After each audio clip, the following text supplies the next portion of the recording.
ಒಂದು ಫ್ಯಾಮಿಲಿ ಹೊರಗಡೆ ರಾಕ್ಷಸರಿದ್ದಾರೆ ಅನ್ಕೊಂಡು ಕಳೆದ 300 ದಿನಗಳಿಂದ ಸೂರ್ಯನ್ ಬೆಳಕನ್ನೇ ನೋಡದೆ ಅಂಡರ್ ಗ್ರೌಂಡ್ ನಲ್ಲಿ ಇದ್ದಾರೆ. ಆದ್ರೆ ಅಸಲಿ ಸತ್ಯನೇ ಬೇರೆ. ಮೂವಿ ಹೆಸರು ಹಿಡನ್ ಅಂತ. ಮೂವಿ ಸ್ಟಾರ್ಟಿಂಗ್ ನಲ್ಲಿ ಅಂಡರ್ ಗ್ರೌಂಡ್ ನಲ್ಲಿರುವ ಒಂದು ಕಬ್ಬಿಣದ ಡೋರ್ ತೋರಿಸ್ತಾರೆ. ಚೈನ್ ಎಲ್ಲ ಹಾಕಿ ಟೈಟ್ ಆಗಿ ಕಟ್ಟಿದ್ದಾರೆ. ಸ್ವಲ್ಪ ಹೊತ್ತಲ್ಲೇ ಯಾರೋ ಡೋರ್ ಹೊಡಿಯೋಕೆ ಟ್ರೈ ಮಾಡ್ತಾ ಇದ್ದಾರೆ. ಇದನ್ನೆಲ್ಲ ಒಂದು ಹುಡುಗಿ ಕನ್ಸ್ಕೊಂಡು ಹೆದ್ರು ಬಿಡ್ತಾಳೆ. ಅಮ್ಮ, ನನಗ್ ಭಯ ಆಗ್ತಿದೆ. ಆ ಬ್ರೀತರ್ಸ್ ಡೋರ್ ಹೊಡಿಯೋಕೆ ಟ್ರೈ ಮಾಡ್ತಾ ಇದ್ದಾರೆ, ಬೇಗ ಎದ್ದೇಳಿ ಅಂತ. ಆಗ ಅವ್ರ ಅಮ್ಮ ಹೇಳ್ತಾರೆ, ನೋಡು, ಬ್ರೀತರ್ಸ್ ಬಗ್ಗೆ ಮಾತಾಡಬಾರ್ದು. ಅಪ್ಪ ನಮ್ಗೋಸ್ಕರ ಹೊರಗಡೆ ಕಾವಲ್ ಕಾಯ್ತಿದ್ದಾರೆ ತಾನೆ, ನಿನ್ಗೆ ನಂಬಿಕೆ ಇಲ್ವಾ? ಬಾ ತೋರಿಸ್ತೀನಿ ಅಂತ ಇಬ್ರು ಹೋಗ್ತಾರೆ. ಸ್ಕ್ರೀನ್ ಇಂದ ಆಚೆ ಯಾರೋ ಬರ್ತಿರೋದ್ ನೋಡಿ, ಅಮ್ಮ ಅದು ಬೇರೆ ಯಾರೋ, ಅಪ್ಪ ಅಲ್ಲ ಅಂತ. ನೋಡಿದ್ರೆ ಅವ್ರ ತಂದೆನೇ ಒಳಗಡೆಯಿಂದ ಬರ್ತಾನೆ.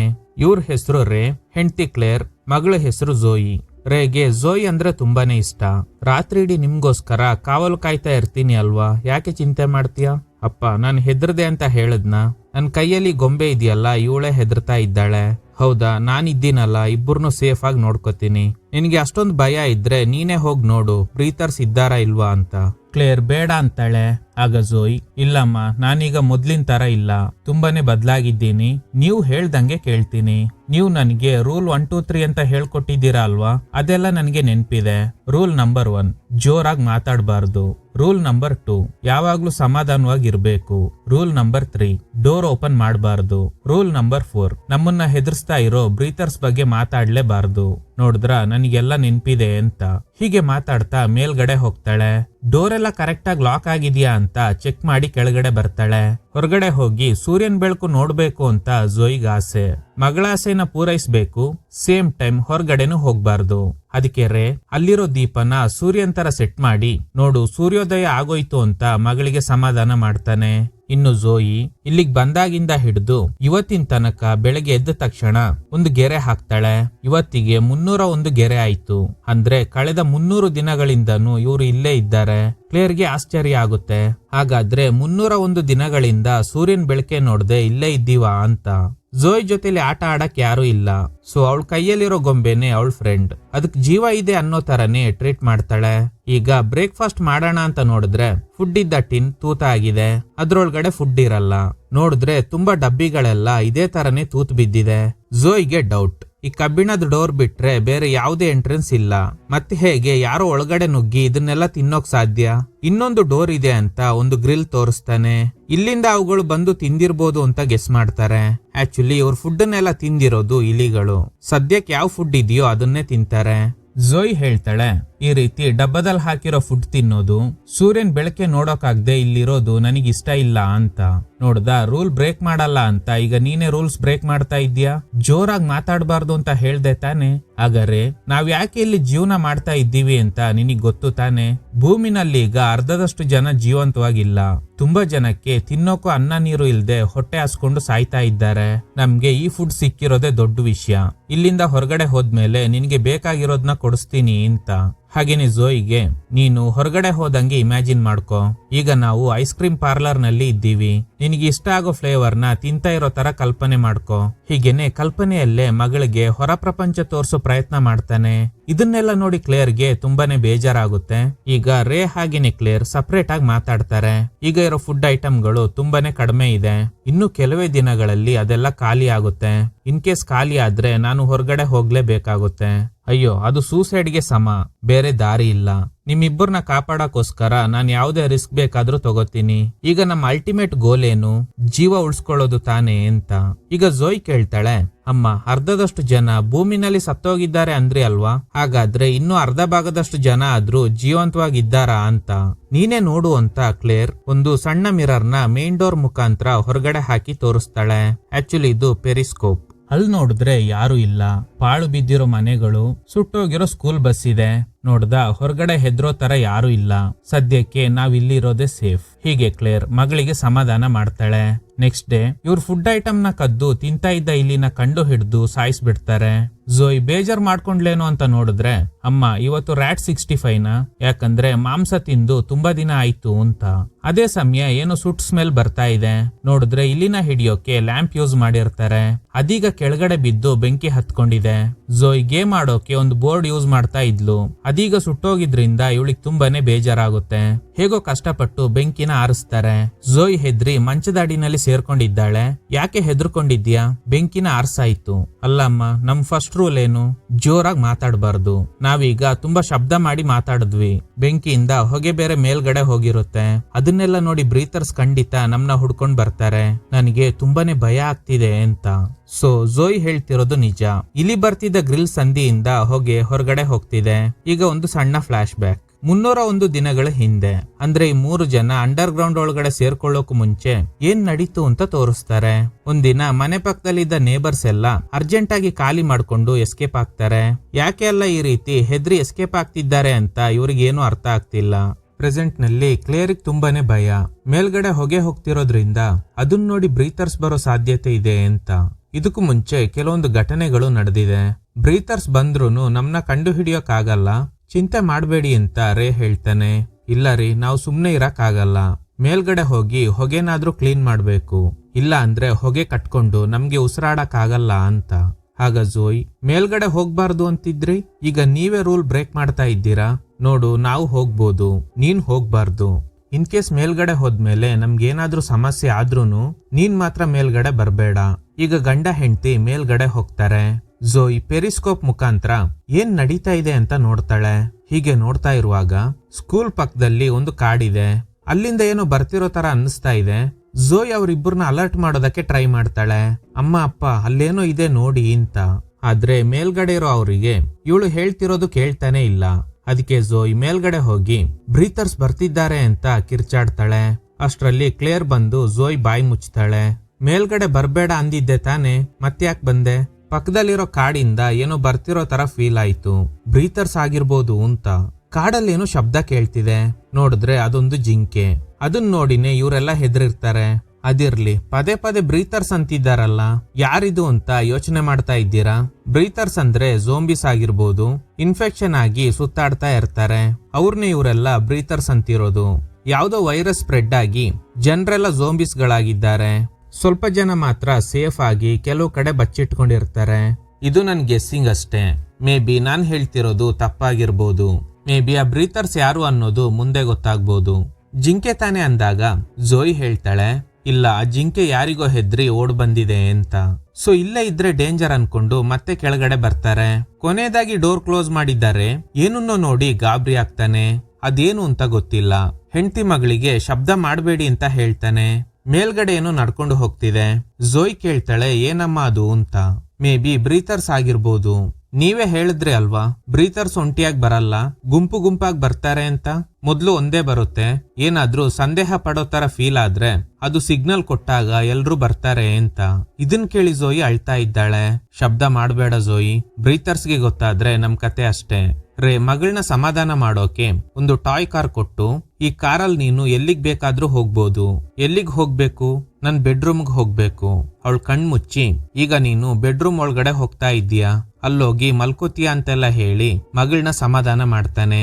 ಈಗ ಮೇಲ್ಗಡೆ ಯಾರೋ ನಡೀತಾ ಇರೋ ಶಬ್ದ ಕೇಳ್ತಿದೆ ಅಲ್ವಾ, ಅವ್ರೆಲ್ಲೆಲ್ಲ ಕಾಲಿಡ್ತಾರೋ ಅಲ್ಲಿಂದ ಧೂಳ್ ಹಾರ್ತಾ ಇದೆ. ಅದನ್ನ ಫಾಲೋ ಮಾಡಿದಾಗ ಅದು ಕಬ್ಬಿಣದ ಡೋರ್ ಹತ್ರ ಬರುತ್ತೆ. ಧೂಳಿಂದ ಇವನಿಗೆ ಸೀನ್ ಬರ್ತಿದೆ. ಇನ್ ಕೇಸ್ ಸೀನ್ ಇದ್ರೆ ಇವ್ರ ಕತೆ ಮುಗೀತು ಅಂತ ಅರ್ಥ. ಹೇಗೋ ಕಷ್ಟಪಟ್ಟು ಕಂಟ್ರೋಲ್ ಮಾಡ್ಕೋತಾನೆ. ಮಗಳಲ್ಲಿ ಅಂತ ನೋಡಿದ್ರೆ ಇವಳ ಹತ್ರ ಒಂದು ಗೊಂಬೆ ಇತ್ತು ಅಲ್ವಾ, ಅದಕ್ಕೆ ಒಂದು ಹಗ್ಗ ಅಟ್ಯಾಚ್ ಆಗಿದೆ. ಅದನ್ನ ಹಿಡಿದು ಎಳೆದ್ರೆ ಮಾತ್ರ ಶಬ್ದ ಮಾಡುತ್ತೆ. ಸೊ ಈಗ ಥ್ರೆಟ್ ಏನಂದ್ರೆ, ಹಗ್ಗ ಪಕ್ಕದಲ್ಲಿರೋ ಕಬ್ಬಿಣದ ರಾಡಿಗೆ ಸಿಗಾಕೊಂಡಿದೆ. ಝೋಯ್ ಸ್ವಲ್ಪ ಮೂವ್ ಆದ್ರೂನು ಗೊಂಬೆ ಕಿರ್ಚಾಡೋ ಸಾಧ್ಯತೆ ಇದೆ. ಅದಕ್ಕೆ ಇವಳು ಫ್ರೀಸ್ ಆಗಿ ನಿಂತ್ಕೊಂಡಿದ್ದಾಳೆ. ಅಷ್ಟ್ರಲ್ಲಿ ಸಿಗಾಕೊಂಡಿದ್ದ ಹಗ್ಗ ಕಿತ್ಕೊಂಡಿದ್ರಿಂದ ಗೊಂಬೆ ಶಬ್ದ ಮಾಡ್ತಿದೆ. ರೇ ಆ ಗೊಂಬೆನ ನೆಲಕ್ಕೆ ಹಾಕಿ ತುಳಿದು ಅದನ್ನ ಸೈಲೆಂಟ್ ಮಾಡ್ತಾನೆ. ಇದನ್ ನೋಡಿ ಝೋಯ್ ಕಿರ್ಚೋ ಪ್ರಯತ್ನ ಮಾಡಿದಾಗ ಕ್ಲೇರ್ ಅವಳು ಬಾಯಿ ಮುಚ್ತಾಳೆ. ಖಂಡಿತ ಈ ಶಬ್ದ ಮೇಲ್ಗಡೆ ಇರೋರಿಗೆ ಕೇಳಿರ್ಬೋದು. ಎಸ್, ಶಬ್ದ ಕೇಳಿ ಮೇಲ್ಗಡೆ ಇರೋ ಬ್ರೀತರ್ಸ್ ಡೋರ್ ತೆಗಿಯೋಕೆ ಟ್ರೈ ಮಾಡ್ತಿದ್ದಾರೆ. ಇನ್ ಕೇಸ್ ಅವರು ಒಳಗಡೆ ಬಂದ್ರೆ ಅವ್ರ ಮೇಲೆ ಅಟ್ಯಾಕ್ ಮಾಡೋಕೆ ಏನಾದ್ರೂ ಸಿಗುತ್ತಾ ಅಂತ ರೇ ಹುಡುಕ್ತಾ ಇದ್ದಾನೆ. ಇನ್ನು ಕ್ಲೇರ್ ಡೋರ್ನ ಗಟ್ಟಿಯಾಗಿ ಹಿಡ್ಕೊಂಡಿದ್ದಾಳೆ. ಹೊರಗಡೆ ಇರೋ ಬ್ರೀತರ್ಸ್ ಡೋರ್ ತೆಗಿಯೋಕೆ ಟ್ರೈ ಮಾಡ್ತಾ ಇದ್ದಾಗ ರೇ ಅವ್ರಗಳ ಮೇಲೆ ದಾಳಿ ಮಾಡಿ ಡೋರ್ ಕ್ಲೋಸ್ ಮಾಡ್ತಾನೆ. ಭಯ ಜಾಸ್ತಿ ಆಗಿದ್ರಿಂದ ರೇಗೆ ಪ್ಯಾನಿಕ್ ಅಟ್ಯಾಕ್ ಆಗುತ್ತೆ. ಕ್ಲೇರ್ ಅವನಿಗೆ ಸಮಾಧಾನ ಮಾಡ್ತಾಳೆ. ಈಗ ಝೋಯ್ ಕೇಳ್ತಾಳೆ, ಮೇಲ್ಗಡೆ ಇರೋ ಬ್ರೀತರ್ಸ್ ಹೋಗ್ಬಿಟ್ರಾ ಅಂತ. ಖಂಡಿತ ಹೋಗಿರಲ್ಲ. ಒಂದೆರಡು ಇರೋ ಕಡೆ ಈಗ ಗುಂಪು ಗುಂಪಾಗಿ ಬಂದಿರುತ್ತೆ. ಇದನ್ ಕೇಳಿ ಝೋಯಿಗೆ ತುಂಬಾನೇ ಭಯ ಆಗುತ್ತೆ. ಈಗ ಸಡನ್ ಆಗಿ ವಸ್ತುಗಳೆಲ್ಲ ಬೀಳುತ್ತೆ. ಏನು ಭೂಕಂಪ ಆಗ್ತಿದ್ಯಾ ಅಂತ ನೋಡಿದ್ರೆ ಭೂಕಂಪ ಎಲ್ಲ ಏನು ಆಗಿಲ್ಲ. ತುಂಬಾ ಜನ ಬ್ರೀತರ್ಸ್ ಮೇಲ್ಗಡೆ ನಿಂತಿರೋದ್ರಿಂದ ವೈಬ್ರೇಷನ್ಗೆ ವಸ್ತುಗಳೆಲ್ಲ ಬೀಳ್ತಿದೆ. ಈಗ ಮತ್ತೆ ಫ್ಲಾಶ್ ಬ್ಯಾಕ್. ಅಕ್ಕಪಕ್ಕ ಇದ್ದವರೆಲ್ಲ ಸಡನ್ ಆಗಿ ಖಾಲಿ ಮಾಡಿದ್ರು ಅಲ್ವಾ, ಯಾಕಂದ್ರೆ ಯಾವ್ದೋ ವಿಚಿತ್ರವಾದ ಕಾಯಿಲೆ ಹರಡಿರುತ್ತೆ. ಆ ಕಾಯಿಲೆಗೆ ಹೆದ್ರಿ ಜನ ಊರ್ ಬಿಟ್ಟು ಹೋಗೋ ನಿರ್ಧಾರ ಮಾಡ್ತಾರೆ. ಅದೇ ತರನೇ ರೇ ಫ್ಯಾಮಿಲಿ ಕೂಡ ಇಲ್ಲಿಂದ ತಪ್ಸ್ಕೊಂಡು ಹೋಗ್ಬೇಕು ಅಂತ ಡಿಸೈಡ್ ಮಾಡ್ತಾರೆ. ನೋಡಿದ್ರೆ ಒಂದು ಕಡೆ ಪೊಲೀಸ್ನವರು ಗಾಡಿನೆಲ್ಲ ಸ್ಟಾಪ್ ಮಾಡ್ತಾರೆ. ಆ ಕಾಯಿಲೆನ ಇಲ್ಲೇ ಕಂಟ್ರೋಲ್ ಮಾಡ್ಬೇಕು, ಬೇರೆ ಕಡೆ ಹರಡಕ್ ಬಿಡಬಾರ್ದು ಅಂತ ಎಲ್ರನ್ನೂ ಲಾಕ್ ಮಾಡ್ತಾರೆ. ಈಗ ಪ್ರೆಸೆಂಟ್ ನಲ್ಲಿ ಹೊರಗಡೆ ಇರೋ ಬ್ರೀತರ್ಸ್ ಡೋರ್ ಹೊಡ್ಕೊಂಡು ಕೆಳಗಡೆ ಬರೋದಕ್ಕೆ ಟ್ರೈ ಮಾಡ್ತಾ ಇದ್ದಾರೆ. ಒಂದು ವೇಳೆ ಕೆಳಗಡೆ ಬಂದ್ರೆ ಹೇಗೆ ಅವ್ರನ್ನೆಲ್ಲ ಹೆದರ್ಸ್ಬೇಕು ಅಂತ ಸಿದ್ಧತೆ ಮಾಡ್ಕೋತಾ ಇದ್ದಾರೆ. ರೇ ಹೊರಗಡೆ ಹೋಗೋಕೆ ಅಲ್ಲಿದ್ದ ಗ್ರಿಲ್ ಓಪನ್ ಮಾಡ್ತಾನೆ. ಅದೇ ಸಮಯ ಅವುಗಳೆಲ್ಲ ಕೆಳಗಡೆ ಬಂದಾಗ ಉರಿಯೋ ವಸ್ತುಗಳನ್ನೆಲ್ಲ ಸೇರಿಸಿ ಬೆಂಕಿ ಹಚ್ತಾರೆ. ಈ ಬೆಂಕಿನ ದಾಟಿ ಅವುಗಳು ಬರಬಾರ್ದು ಅಂತ. ಈಗ ರೇ ಫಸ್ಟ್ ಝೋಯ್ ಹಾಗೇನೆ ಹೆಂಡ್ತಿನ ಕಳಿಸ್ತಾನೆ. ಆಮೇಲೆ ಇವನು ಕೂಡ ಹೋಗ್ಬೇಕು ಅನ್ನೋ ಅಷ್ಟ್ರಲ್ಲಿ ಆ ಜಾಗ ತುಂಬಾನೇ ಚಿಕ್ಕದಾಗಿರೋದ್ರಿಂದ ಇವನು ಅಲ್ಲೇ ಸಿಗಾಕೋತಾನೆ. ಆ ಬ್ರೀತರ್ಸ್ ಬೇರೆ ಬೆಂಕಿ ದಾಟಿ ಈ ಕಡೆ ಬಂದು ರೇ ಕಾಲ್ ಹಿಡಿದು ಕೆಳಗಡೆ ಇಳಿತಾರೆ. ಅಮ್ಮ ಮಗಳು ಸೇಫ್, ಆದ್ರೆ ಅವನ್ ಸಿಗಾಕೋಬಿಟ್ಟ. ಝೋಯ್ ಅಪ್ಪ ಬೇಕು ಅಂತ ಕಿರ್ಚಾಡ್ತಾ ಇರೋದ್ರಿಂದ ಕ್ಲೇರ್ ಇವಳಿಗೆ ಸಮಾಧಾನ ಮಾಡ್ತಾಳೆ. ಇನ್ ಕೇಸ್ ನಿಮ್ ತಂದೆಗೇನಾದ್ರೂ ಆದ್ರೆ ನಿನ್ನ ಹೇಗಾದ್ರೂ ಕಾಪಾಡ್ತೀನಿ ಅಂತ ನಾನು ಅವ್ರಿಗೆ ಮಾತು ಕೊಟ್ಟಿದ್ದೀನಿ, ಬಾ ಇಲ್ಲಿಂದ ಅಂತ ಇಬ್ರು ಅಲ್ಲಿಂದ ಓಡಕ್ ಶುರು ಮಾಡ್ತಾರೆ. ಒಂದು ಜಾಗದಲ್ಲಿ ತುಂಬಾ ಕಾರುಗಳೆಲ್ಲ ನಿಂತಿದೆ. ಅಲ್ಲಿ ಕ್ವಾರಂಟೈನ್ ನೋ ಎಕ್ಸಿಟ್ ಅಂತ ಬರ್ದಿದೆ. ಅಷ್ಟರಲ್ಲಿ ಒಂದು ಹೆಲಿಕಾಪ್ಟರ್ ಬರುತ್ತೆ. ಇವ್ರ ಮೇಲೆ ಬಲೆ ಹಾಕಿ ಹಿಡಿತಾರೆ. ಈಗ್ಲೇ ಬ್ರೀತರ್ಸ್ ಯಾರು ಅಂತ ತೋರಿಸ್ತಾರೆ.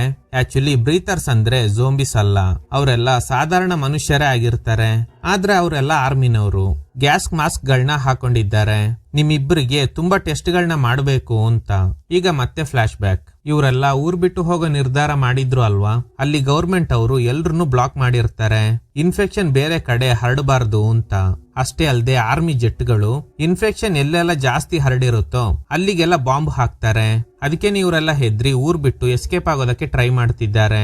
ಜನ ಚೆಲ್ಲಾಪಿಲ್ಲಿಯಾಗಿ ಓಡ್ತಿರುವಾಗ ಆ ಆರ್ಮಿ ಜೆಟ್ಗಳು ಇವ್ರಗಳ ಮೇಲೂ ದಾಳಿ ಮಾಡೋಕೆ ರಿಟರ್ನ್ ಬರುತ್ತೆ. ಆಗ ರೇ ಫ್ಯಾಮಿಲಿಯವರು ಮಾತ್ರ ಪಕ್ಕದಲ್ಲಿದ್ದ ಸ್ಕೂಲ್ ಬೇಸ್ಮೆಂಟ್ ಅಡಿನಲ್ಲಿ ಹೈಡ್ ಆಗ್ತಾರೆ. ಇದನ್ನ ಸೋಲ್ಜರ್ಸ್ ಯಾರು ನೋಡಿರಲ್ಲ. ಇವರೆಲ್ಲ ಹೈಡ್ ಆಗಿರೋದು ಒಂದು ಸ್ಕೂಲ್ ನ ಬೇಸ್ಮೆಂಟ್. ಮಕ್ಕಳಿಗೆ ಬೇಕಾದ ಫುಡ್, ನೀರು, ಆಟಿಕೆ ವಸ್ತುಗಳು ಹೀಗೆ ಪ್ರತಿಯೊಂದು ಕೂಡ ಇರುತ್ತೆ. ಸ್ವಲ್ಪ ದಿನ ಇಲ್ಲೇ ಇರೋಣ ಅಂತ. ಅದೇ ಸಮಯ ಕ್ಲಿಯರ್ ಕೈಗೆ ಗಾಯ ಆಗಿರುತ್ತೆ. ಈಗ ಅವಳ ಕೈನ ಕಲರ್ ಚೇಂಜ್ ಆಗುತ್ತೆ. ಅಂದ್ರೆ ಆ ರೋಗ ಇವರಿಗೂ ಹರಡಿದೆ ಅಂತ ಅರ್ಥ. ಈ ಕಾಯಿಲೆ ಗಾಳಿನಲ್ಲಿ ಹರಡುತ್ತೆ.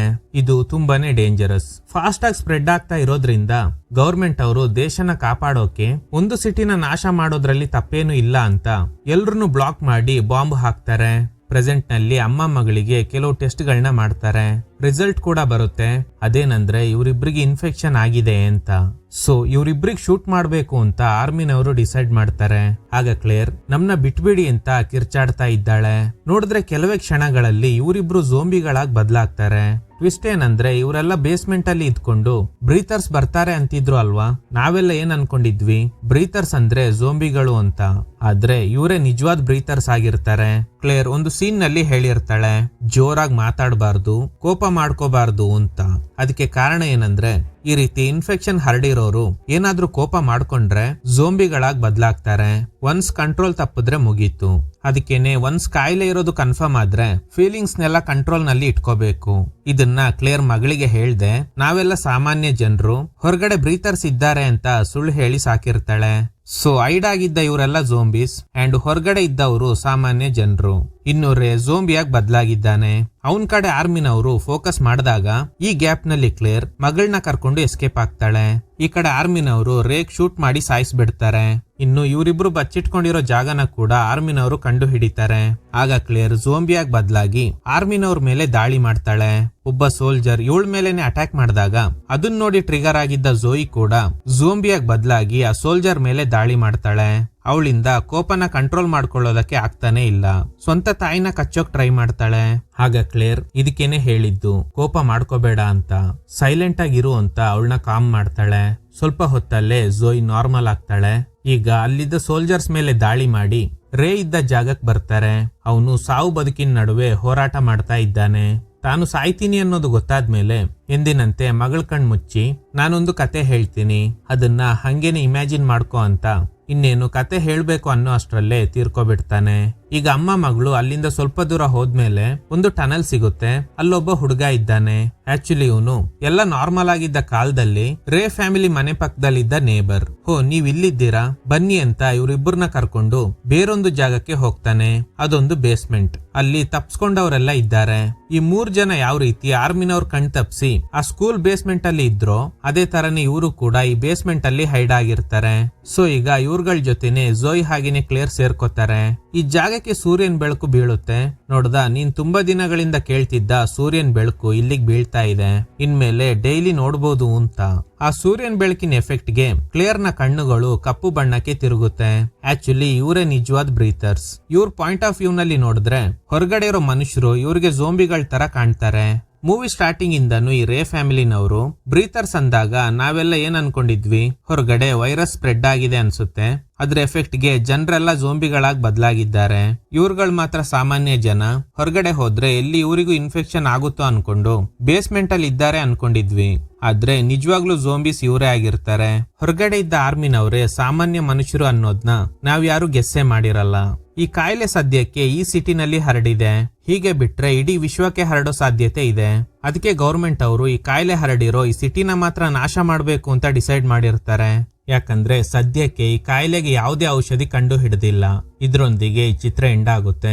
Okay guys, thanks for watching. ಈ ತರದ ಥ್ರಿಲ್ಲಿಂಗ್ ವಿಡಿಯೋಗಳಿಗಾಗಿ ನಮ್ ಸಿನಿಮಾ ಫ್ಯಾಕ್ಟ್ಸ್ ಚಾನೆಲ್ ನ ತಪ್ಪದೆ ಸಬ್ಸ್ಕ್ರೈಬ್ ಮಾಡಿ, ಪಕ್ಕದಲ್ಲಿರೋ ಬೆಲ್ ಐಕನ್ ನ ಪ್ರೆಸ್ ಮಾಡಿ ಆಲ್ ನೋಟಿಫಿಕೇಶನ್ ಗಳನ್ನ ಆನ್ ಮಾಡಿ ಇಟ್ಕೊಳ್ಳಿ.